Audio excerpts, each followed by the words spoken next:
rebellious way. Like that, I think that appealed to me more than anything. Yeah, they seemed like I liked the militants. I liked the anger. You like the anger, right? Yeah.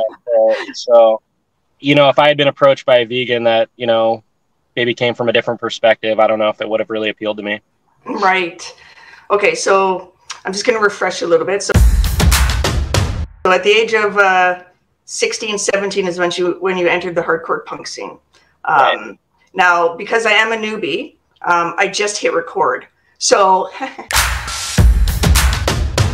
so we're going to go back just a little bit, and I'm going to ask you again about the bands, because I want to put those in there, because these were important bands that affected you tremendously and changed the course of your life. So tell me again the first band that you got into. I remember my friend had given me a stack of CDs, and it was like Earth Crisis, One King Down, and Raid. Raid, okay, good. I think of those three, Earth Crisis was the most like popular. Yeah. At that time. I want to know the song, like if you can remember any lyrics that particularly grabbed you out of that music. Oh, there was an Earth Crisis song called "Stand By," and like the chorus was, "I can't stand by and let the innocent die." They also had like other songs about like the Animal Liberation Front, like breaking into laboratories to rescue animals. So, wow. Yeah, it was very like, it was very militant. It was very angry. It was very like outraged about injustice. So I think I liked that about that. Were you already angry? Like, were you an angry guy at that time? Yeah, I think so. I mean, just like rebellious teenager kind of, you know, like okay. I was into like metal music and stuff like that. So, yeah. You know, okay, if I had been approached by like a hippie or something like that, I probably would have been turned off to animal rights. But, you know, everybody... You needed this style. You needed this style. This is what grabbed you. Right, exactly. That's what spoke to me at that time. Okay, so what was your first, if you can speak to that, your first action? Like, do you remember the first time that you went out and released an animal, like the very first time? My first ALF actions were basically like just petty vandalism. I wanted to do something, but I didn't really know other activists. I didn't really have anyone to work with, so I couldn't really organize like a lab raid or anything like that, or any kind of large scale liberation. So basically got a pellet gun and started like shooting out butcher shop windows, and awesome. Basically like drive by this first store at night, get out of the car and shoot out their windows. They put shutters over their windows and sort of like started to protect themselves. They started to protect themselves from our actions, yeah. But awesome. Like sort of a constancy of action, like throwing bricks through fast food restaurant windows, things like that. That, you know, I wouldn't do today, but as a teenager, I thought was like, you know, I thought the best thing to do, right? Absolutely. Right, not the most effective, but yeah, I was always out at night doing those kinds of things. So, what made you transition from? No, at this time, were you vegan? I was vegan.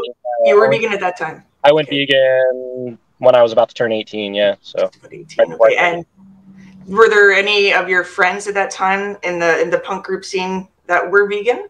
I don't know if they stuck with it, but yeah, they called themselves vegan, and at least a lot of vegetarians. So a few vegans. I don't know if they stuck with it. I'm not sure. And then, how did that escalate into?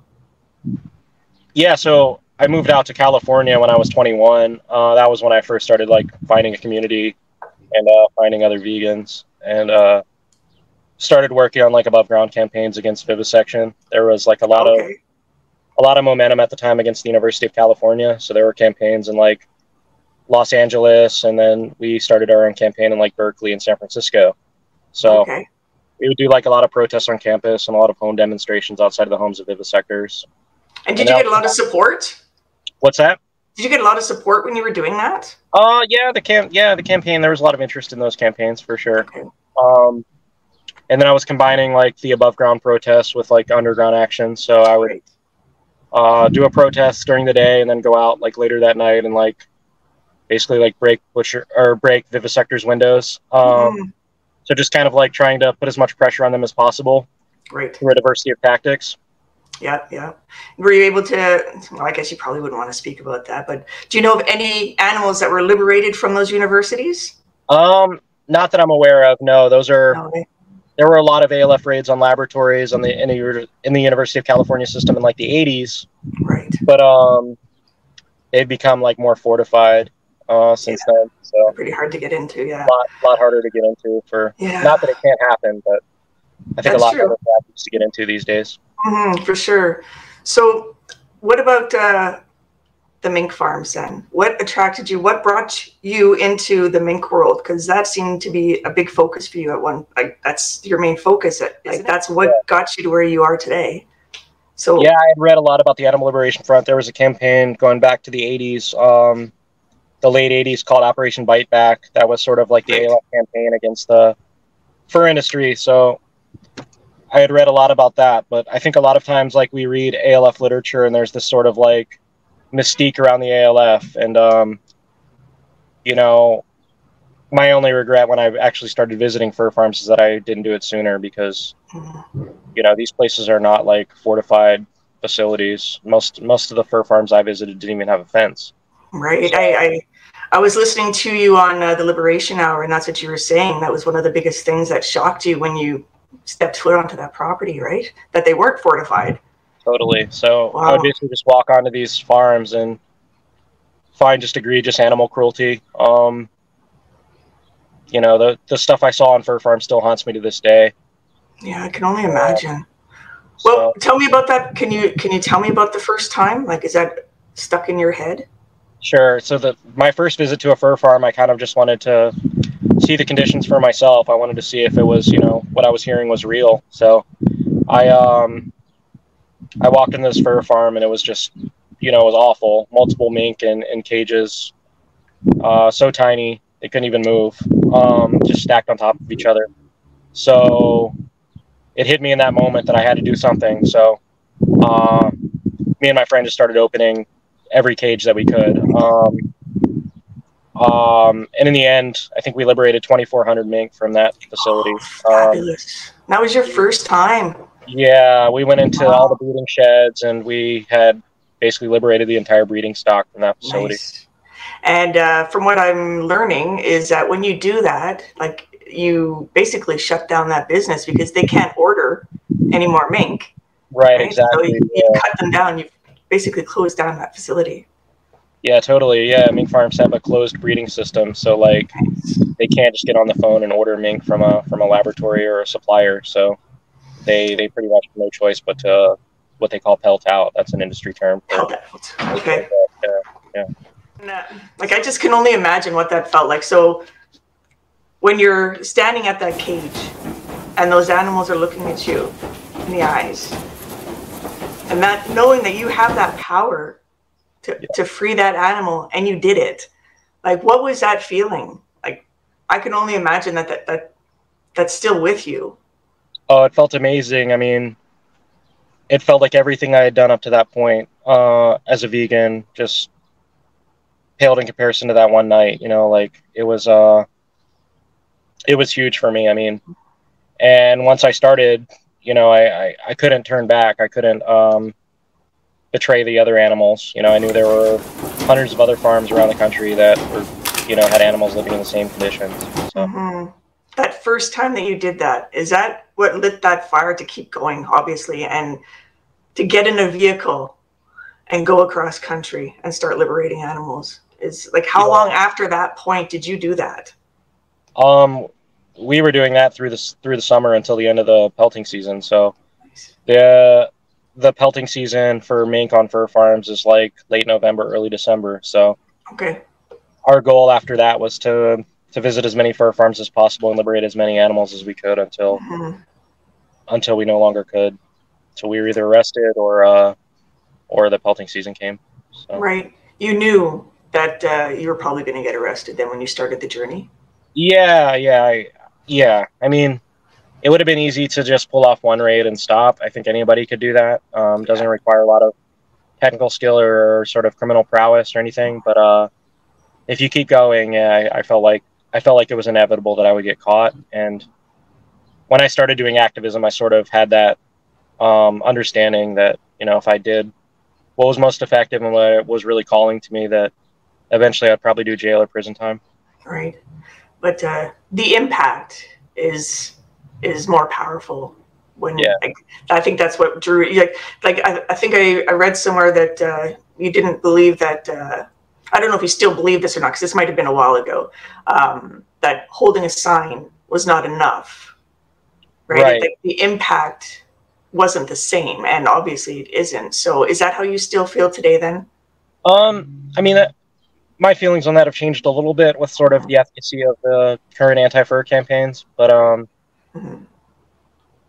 but no, I mean, you know, if I were the one in the cage, I would want someone to come and break in and liberate me. I wouldn't want to, you know, for them to hold a sign and just hope that it changes something. So exactly. Animals that are imprisoned need direct intervention.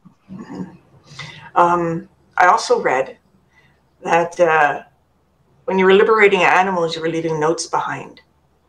Yeah, we would generally, the ALF generally has a policy of like sending a communique after the action. So you get on an encrypted computer and you send a communique to one of the many press offices, Animal Liberation Press Office one, or Unoffensive Animals, another avenue that you can send a communique to.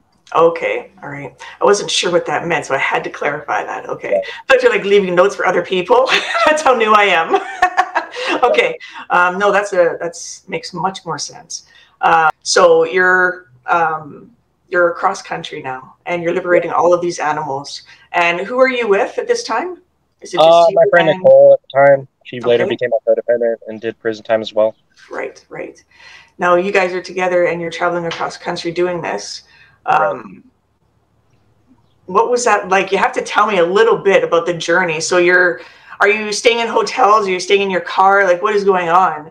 I mean, we were pretty feral that summer, so pretty much just staying in the car and checking out as many fur farms as we could to confirm their operational status and just, you know, see the conditions and sort of do a lot of reconnaissance. So we were super busy. We weren't really thinking about anything else other than freeing animals. So so in the midst of you being all feral, how did you get caught?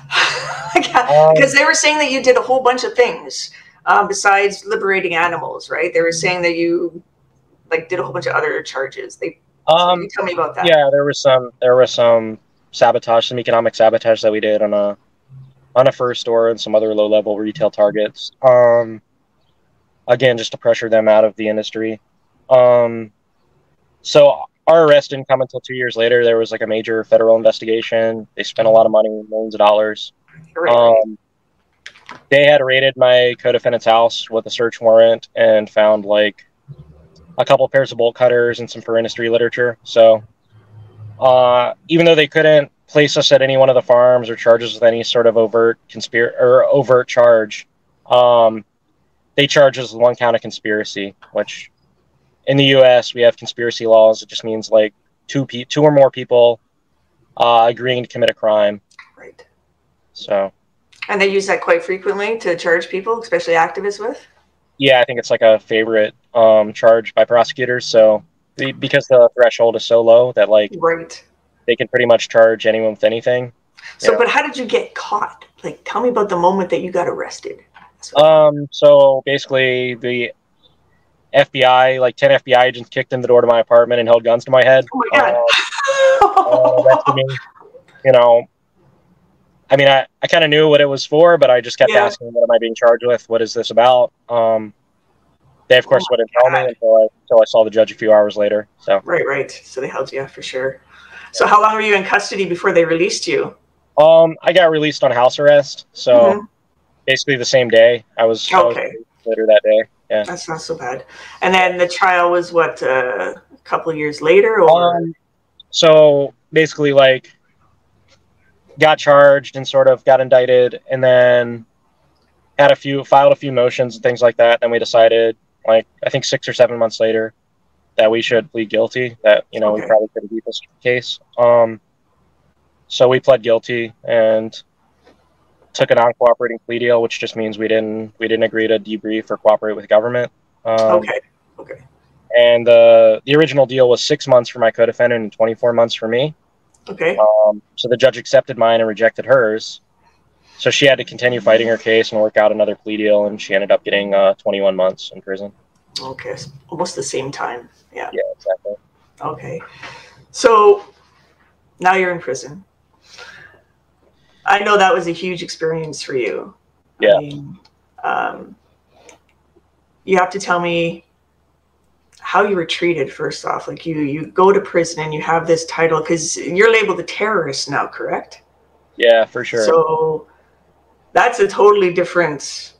They're going to receive you completely differently in prison than they do a normal person, right? Like even a murderer, right? So tell me about the difference for you. I mean, generally the inmates were respectful. The inmates were cool. The inmates were nice. The staff, you know, I think they were pretty confused by my case and sort of like, I mean, they if they investigated for a second my case, they knew I wasn't really a terrorist, but there was a lot of like Department of Justice and FBI regulations that, you know, would sort of force them to go a little harder on me. Like I had a mail hold, they'd have to scan and review all my mail. While I was in, when I would be transferred, they would throw me in solitary confinement because they can't have a terrorist and general population during transfer. So, oh my God. There were little things like that that made it a little more difficult. I mean, the mail thing was the hardest thing to deal with because it made like my connection to the outside world a lot harder. Right, and that's huge for every prisoner, correct? Getting contact from the outside world. Yeah. Now, while you were there, I know that you met someone that was quite important to you. Yeah, I had a few people, but I think Bill Dunne, he was a political prisoner that I did a few months with in prison, and he's still in. He's doing like a 90-year sentence for Jesus. some bank robberies and some armed struggle activity that he did in the 70s. Wow. So he's not getting out then, is he? Unless he gets parole miraculously. He's still up for parole, but they deny him because of his politics every single time. So sad. But him and you, like, were you cellmates or something? No, we weren't cellmates. We would just hang out on the yard like every day, pretty much. Hang out at lunch and stuff in the dining hall. Was he vegan as well? He was vegetarian. He was not vegan. So okay. So what was it like being vegan in prison? It was hard. It was very difficult. Pretty much have to survive off the commissary. So in prison, there's a store that you can buy like, you know, oatmeal and things like that, peanut butter. It's a pretty poor vegan diet, but it's doable. Did you lose a lot of weight? I did, and I gained it all when I got out. But okay, good. But yeah, I was working out a lot and just eating that terrible food. So wow. So again, you know, that support. I mean, I'm probably going to mention this again at the end, but the support from the outside world is so important, especially money. Right? I mean, absolutely, yeah. Like, how else are you going to eat, for one? Like, we don't want you to die in there. I mean, and we don't want you to have to resort to eating meat. So I think I'm going to address that again at the end. But yeah, if you like, how was your family? Like, did you get support from your family as well? I did. Yeah, they were supportive. Yeah. I had a ton of support from the community as well. So I was getting more letters than I could respond to, and I'd always have a book list up because I would just devour these books that were sent to me. I bet. And people would fill the book wish list within a day or two. So I'd always have plenty of reading material. Always had a lot of letters. I get like beautiful postcards from all over the world. And nice. And just from random strangers, like people you don't know, right? Yeah, I mean, I was getting like letters from Norway and Finland, and yeah, that's fantastic. Spain was very supportive. And how did that feel getting this mail, like just from random people? And what would they say? Like, what were some of the common things that they would say to you? Oh, they would just tell me that they were thinking of me, like, you know, just kind of like that I'm in their thoughts. I would strike up like a lot of pen pal sort of correspondences with people. Just tell me about the last show they went to, hikes, things like that. Fill you in on what's happening, kind of thing. Yeah, totally. Sometimes I would get news of like activism and direct action, and I always loved to hear that stuff. Right. That's fabulous. I'm just going to go back again because there were a couple things. This is why I don't do lives, because I'm all over the place and I like to cut. Right? Yeah. I think a lot of people don't exactly know about the life of minks, right? And what they go through, because that's not their natural habitat, obviously, and how they're raised. So you want to tell me a little bit about mink? Sure. So mink are captive bred. They're not domesticated. They're captive bred for their pelt quality. They are native to North America, so they thrive in sort of colder regions of North America. Right. And they absolutely survive in the wild. I mean, there was I hear that. oh, you can hear that? Okay, yeah, that's great. That's fine. Car alarm. Yeah. It's all good. That'll make good content. It's all good. Yeah. Oh man. Okay. So yeah, mink are wild. They're native to North America. They just thrive in the wild. So Okay. liberating mink, they absolutely have a high survival rate. I mean, some of them do get recaptured by the farmers, but Yeah. a lot of the fur industry propaganda about them dying when they're released. Yeah. It's all lies.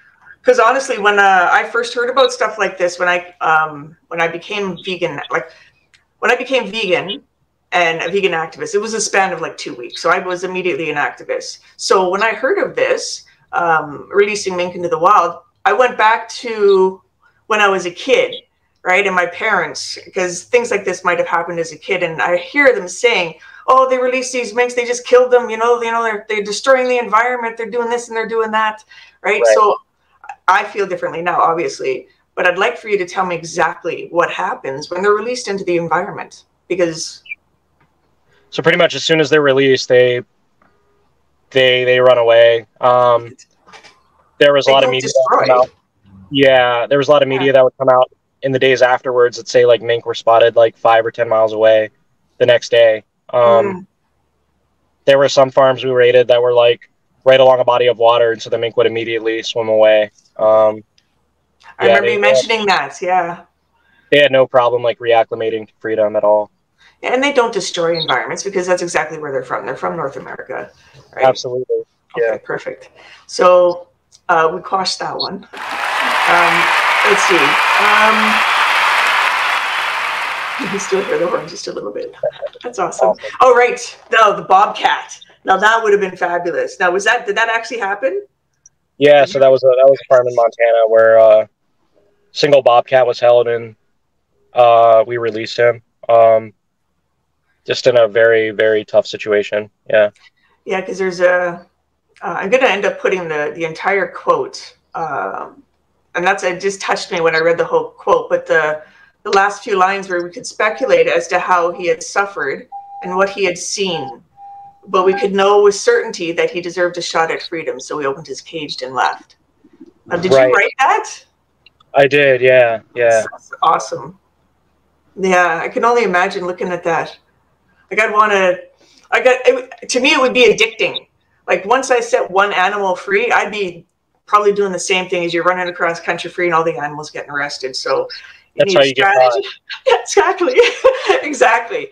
But this is why now you're doing things like training activists, so to speak, animal activism mentorship program, right?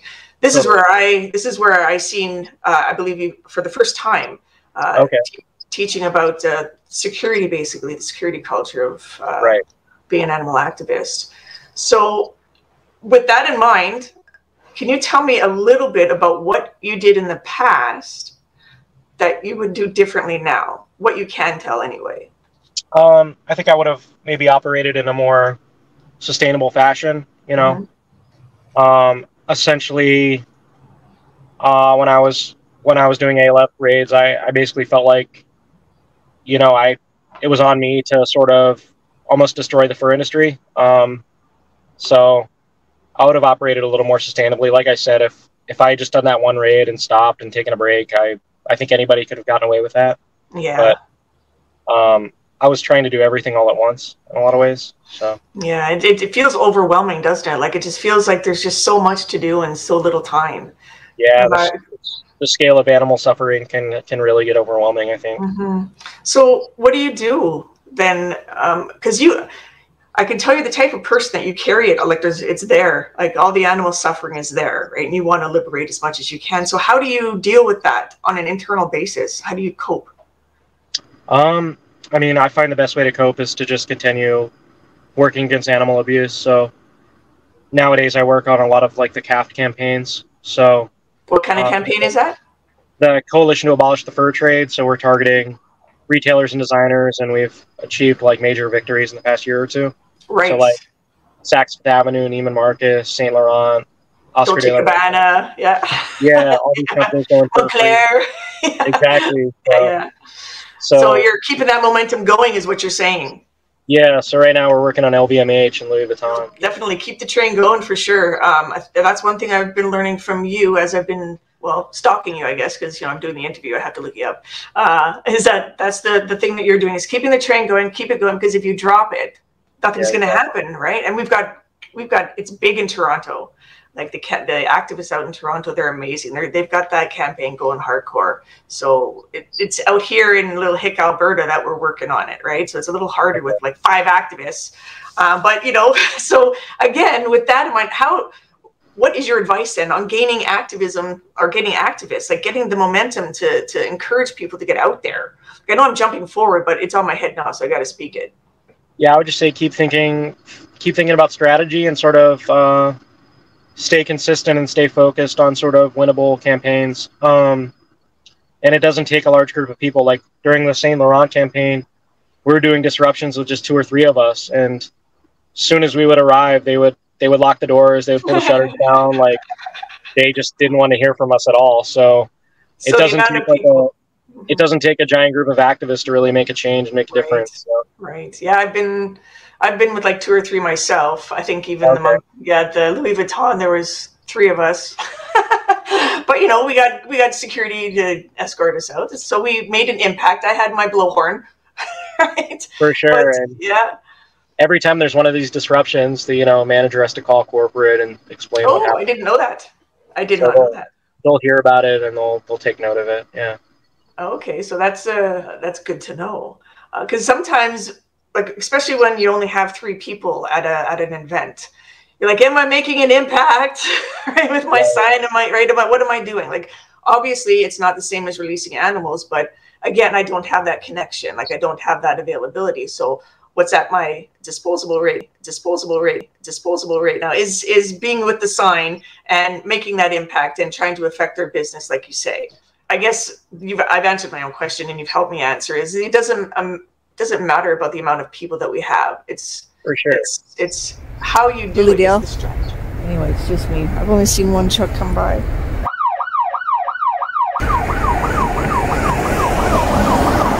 Police just drove by, didn't even look. They don't care. Come get me. What am I gonna do? Tell you to stop your truck. I'm gonna have to cut the shit out of this. That's right, please. It's just me. It's my jaws.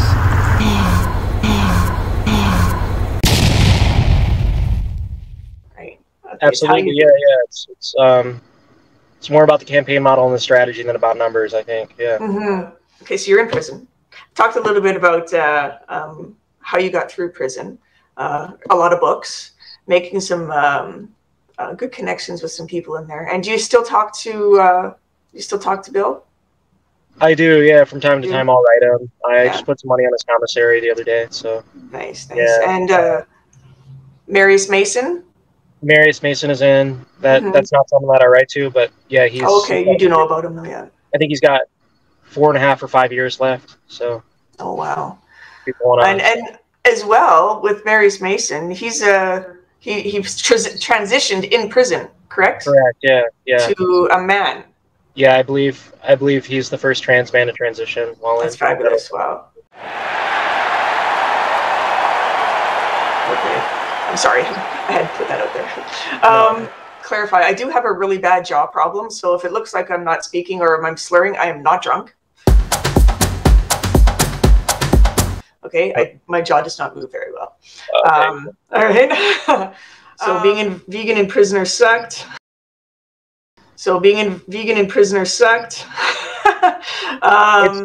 survivable. It's doable, but it's difficult.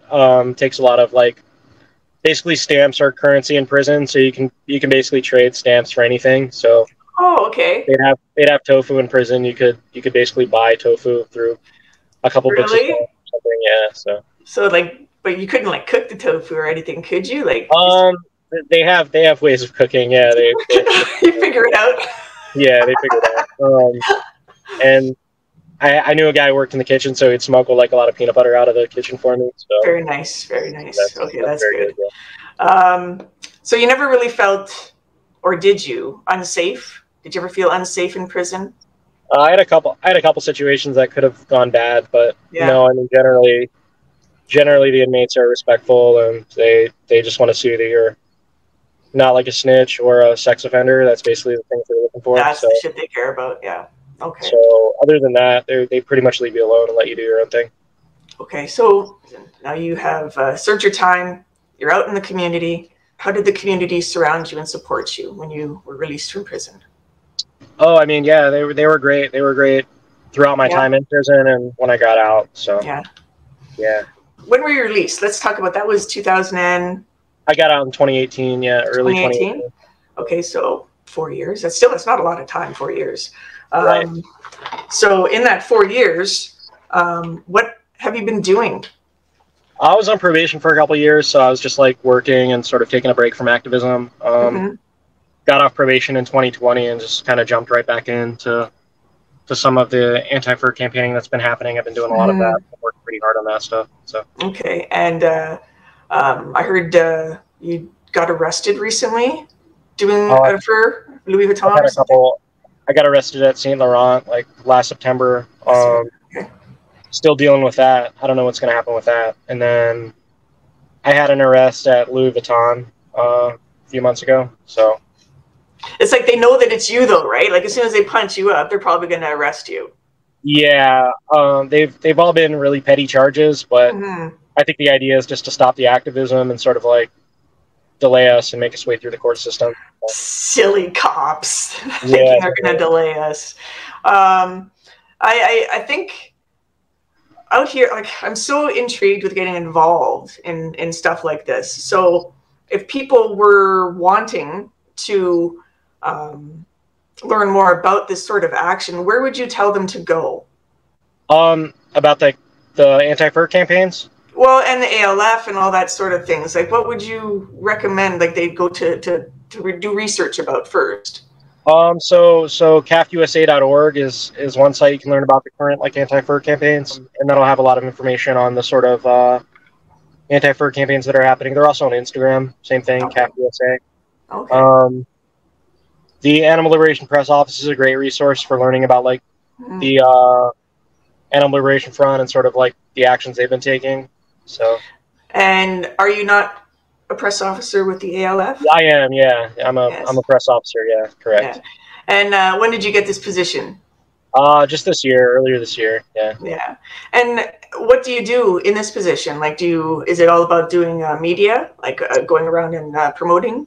Yeah, working on the website, promoting on social media, then also like handling press inquiries into sort of ALF actions. So like ALF activists can't speak for themselves. They have to remain completely anonymous. So we sort of handle that for them. We'll talk to the press on their behalf and sort of represent the animal's perspective, because a lot of times when the press does a story about this, they're just covering like the animal abuser's perspective and not really understanding why the activists are breaking the law to help animals.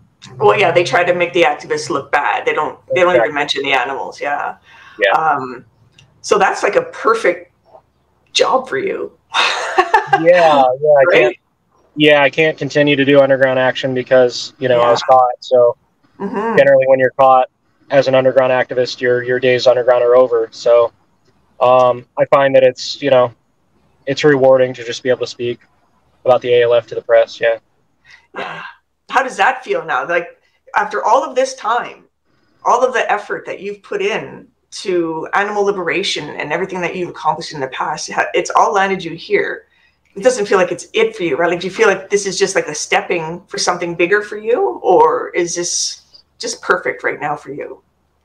I think it's a good time to be an activist. I think that we're achieving things through like just legal means that weren't really possible so many years ago. So the fur industry is really on the verge of collapse, I think. So with renewed activist efforts against the fur industry, I think we can really end that industry in our lifetimes. So. Right, because I have one of my good friends and mentor, Zachary, who didn't want me to mention him, has a question about what is it like? How do you feel about us bringing cases, the AGAG cases, to court? Like, do you think that's an effective form of advocacy, bringing these cases to the courts and having them fought that way? Is that effective in your eyes?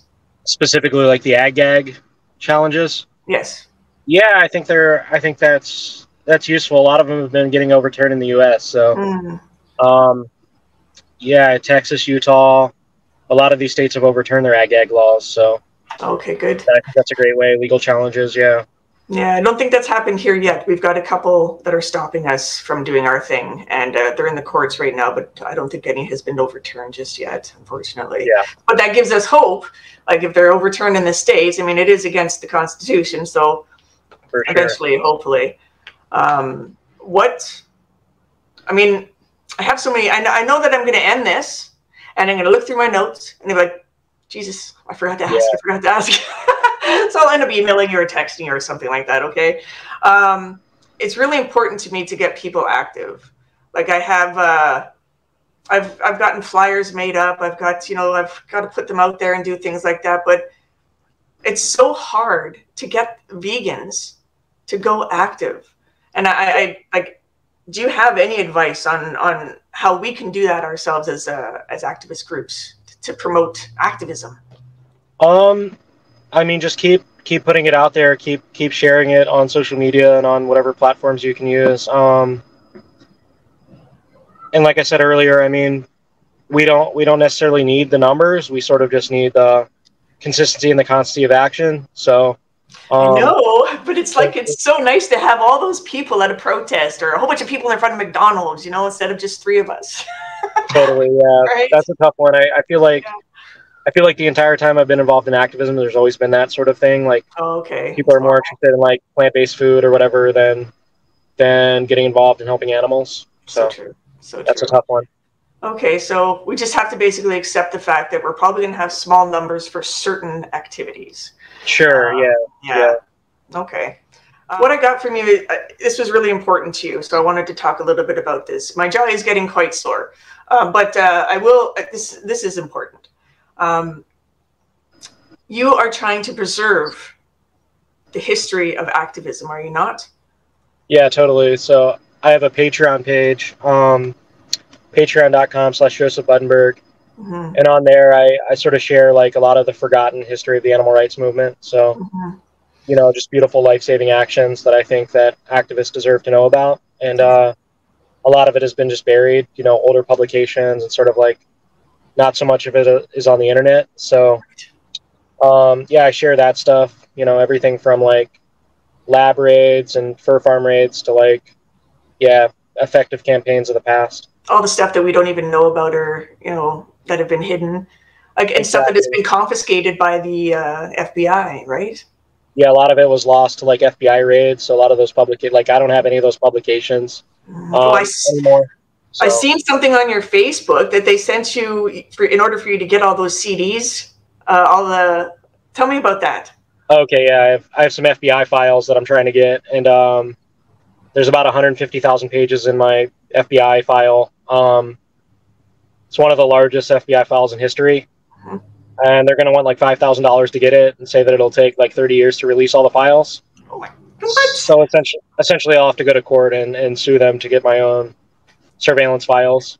I'm gonna put a big dick right here on the sign, right here in the middle. That's what I'm gonna put. Oh my God. So that's frustrating. So the only I've never heard.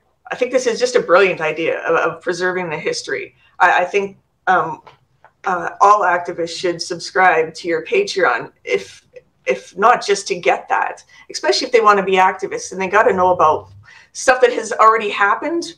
Like, activists that are doing things right now that have already been done, right, in the past. Exactly. Right. Exactly. So we gotta not repeat the same mistakes. Exactly. Yeah, we got to know what we've tried before and what's failed and what has worked to continue as activists, for sure. And I want to talk about AAM more? Like, are you doing more with AAM? I do things with them occasionally. So I did a couple of workshops with them, and they've just been great. They've been really good about like schooling new activists and sort of how the stuff works. So I've seen them. Are you a mentor on there as well, or do you? I am not a mentor, no, but I help them out when I can, and yeah, you're pretty busy. You're pretty busy. Yeah, I'm pretty impressed with what they've been doing though. I've seen what they've been building, and it's been great over the past couple of years. They're pretty amazing. Yeah, they've come quite a, because I came out as vegan a couple of years ago, right, just a year and a half, and I think they were starting up just at the same time, and to watch them grow exponentially. Exponentially, it's fabulous.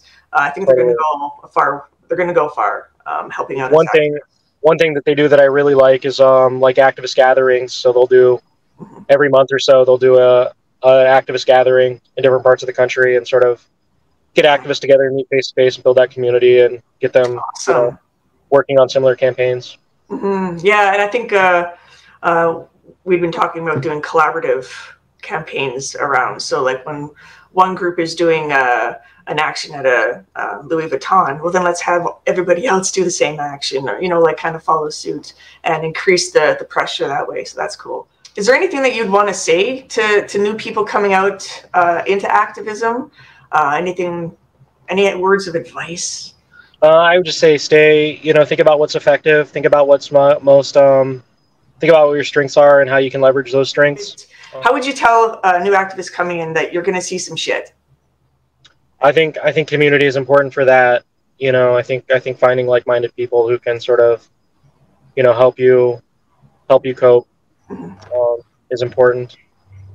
Self-care is really important. So whatever ways you can find if you need to take a break, then take a break. Right. Whatever ways you can find to sort of to deal with these horrific things we understand that, most of the rest of society doesn't have to deal with. Yeah, it's hard walking around sometimes, isn't it, knowing what we know? Right. Yeah. I even have that in here. Don't waste time doing what feels good, right? Because that's how you started out in the beginning. Don't waste time doing what feels good. Right. Be strategic. I'm going to put that in quotes right there. I want to thank you so much, Joseph, for coming on here today. I mean, it's been awesome. I wish I could talk more. And, hopefully one day I can bring it back on. Thank you once again for honoring me with this today. Yeah, thank you so much for having me. It's great talking to you.